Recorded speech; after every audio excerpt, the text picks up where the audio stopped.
Comment découvrir un faux serviteur de Dieu? Shalom bien-aimés, aujourd'hui j'ai encore la joie de venir dans vos maisons pour vous présenter le message que Dieu m'a donné sur le signe qui prouve que celui-ci est un faux serviteur de Dieu. Parce que j'ai constaté que les enfants de Dieu sont dans la grande confusion. Ce n'est pas étonnant parce que Christ avait déjà annoncé cela. Beaucoup pensent que si un pasteur ou un prophète fait le miracle, celui-ci vient de Dieu. Oubliant que le diable se déguise aussi en ange de lumière. Si tu lis dans Matthieu 24, 23-24, nous dit ceci. Si quelqu'un vous dit alors le Christ est ici ou il est là, ne le croyez pas. Car il s'élèvera des faux Christ et des faux prophètes.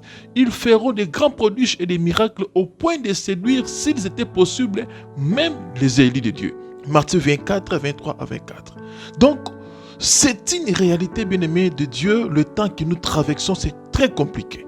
Prenons encore le deuxième verset que nous allons partager avec vous dans 2 Thessaloniciens 2, 5 à 11. La Bible nous dit ceci. Ne vous souvenez-vous pas que je vous disais ces choses lorsque j'étais encore chez vous? Et maintenant, vous savez ce qui les retient, afin qu'ils ne paraissent qu'à son temps. Car le mystère de l'iniquité agit déjà. Il faut seulement que celui qui les retient encore ait disparu. Et alors paraîtra l'impie que le Seigneur Jésus détruira par le souffle de sa bouche et qu'il anéantira par l'éclat de son avènement. L'apparition de cet impie se fera par la puissance de Satan, avec toutes sortes de miracles, de signes et de prodiges, mensongères, et avec toutes les séductions de l'iniquité pour ceux qui périssent, parce qu'ils n'ont pas reçu l'amour de la vérité pour être sauvés. Aussi, Dieu leur envoie une puissance d'égarement pour qu'ils croient aux mensonges. Donc, il y a des personnes comme ça que Dieu a envoyé l'esprit de l'égarement pour qu'ils ne croient pas à la sainte doctrine de Dieu. Sans plus tarder, je vous montre le premier signe des faux serviteurs de Dieu. C'est la prophétie. L'Éternel parla à Moïse en instruisant des enfants d'Israël par ses messages sur les faux prophètes. Si tu lis dans Deutéronome 13, premier verset jusqu'à 3e verset, il est écrit ceci.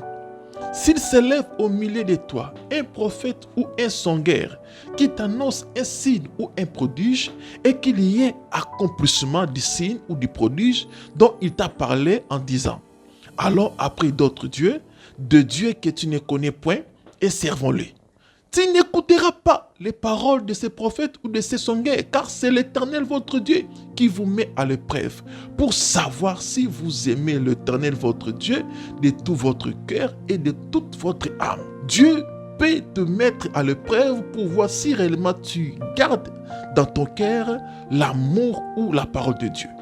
Premier signe des prophètes qui prophétisent au nom de l'Éternel vous amène où?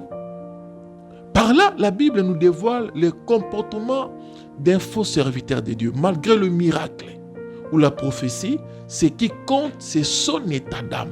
On peut lire dans Matthieu 7, 15 à 16. La Bible nous dit quoi?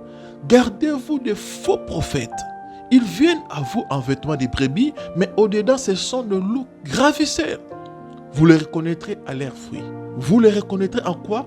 À leurs fruits. Donc c'est très important. Un vrai serviteur de Dieu, sa vie doit être un modèle pour les autres. Il ne peut pas être un scandale pour les enfants de Dieu. Non. Prêcher la parole ou faire le miracle ne suffit pas pour être qualifié comme un vrai enfant de Dieu. Un conseil d'amour que je vous donne, mon frère, ma soeur, toi qui me suis maintenant, sortez du milieu d'eux, car ce sont des loups cruels, des tombeaux blanchis. Le serviteur du ventre et du diable. Ils couchent avec le cerf dans l'église du Seigneur. Ils prennent les femmes autrui. Sortez du milieu d'eux, bien-aimés de Dieu. Sortez. Ce sont des ravisseurs. Ne soyez pas séduits par leurs belles paroles. Ne soyez pas séduits par leur façon de parler. Mon frère, ma soeur, sortez du milieu de ces faux serviteurs de Dieu. Leur comportement n'inspire même pas que celui-ci est un vrai serviteur de Dieu. Alors, ça c'était notre premier point que nous avons dévoilé pour connaître un faux serviteur de Dieu. Nous avons parlé sur le comportement de cet homme qui s'appelle le serviteur de Dieu? Est-ce que son comportement reflète réellement que la personne marche avec Dieu?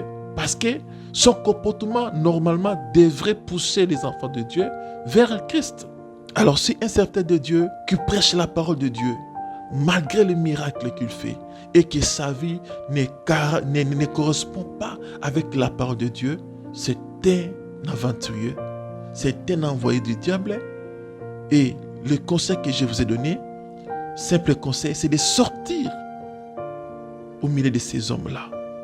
Ce sont des loups cruels, ce sont des bandits, ce sont des ravisseurs. Alors, je continue avec mon exposé sur le deuxième point. Restez branchés, restez connectés, abonnez-vous et partagez ces messages pour éveiller aussi d'autres enfants de Dieu qui sont partout dans le monde. Que Dieu vous bénisse.